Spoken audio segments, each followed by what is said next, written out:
Chapter 116. The Dying Whale. Not seldom in this life when, on the right side, fortune's favorites sail close by us, we, though all adroop before, catch somewhat of the rushing breeze and joyfully feel our bagging sails fill out. So seemed it with the Pequod.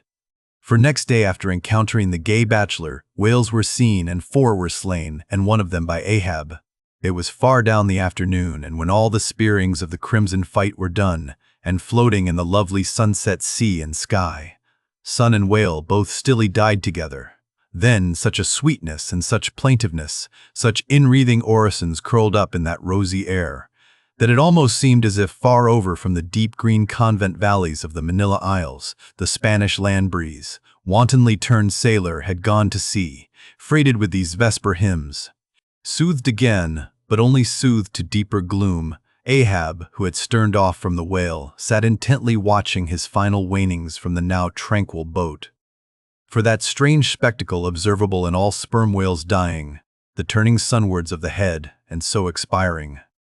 That strange spectacle, beheld of such a placid evening, somehow to Ahab conveyed a wondrousness unknown before. He turns and turns him to it, how slowly but how steadfastly, his homage rendering and invoking brow, with his last dying motions. He too worships fire, most faithful, broad, baronial vassal of the sun. Oh, that these 2 favoring eyes should see these 2 favoring sights!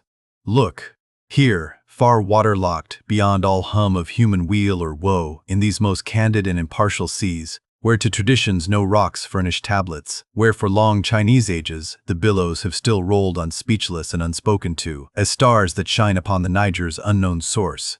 Here too life dies sunwards full of faith, but see, no sooner dead than death whirls round the corpse, and it heads some other way. O thou dark Hindu half of nature, who of drowned bones hast builded thy separate throne somewhere in the heart of these unverdured seas, thou art an infidel, thou queen, and too truly speakest to me in the wide slaughtering typhoon, and the hushed burial of its after-calm. Nor has this thy whale sunwards turned his dying head, and then gone round again, without a lesson to me. O trebly hooped and welded hip of power! O high-aspiring rainbowed jet! That one strivest, this one jettest all in vain. In vain, O whale, dost thou seek intercedings with yon all-quickening sun that only calls forth life but gives it not again. Yet dost thou, darker half, rock me with a prouder, if a darker faith. All thy unnameable imminglings float beneath me here. I am buoyed by breaths of once living things, exhaled as air but water now. Then hail, forever hail, O sea, in whose eternal tossings the wild fowl finds his only rest. Born of earth, yet suckled by the sea, though hill and valley mothered me, ye billows are my foster brothers.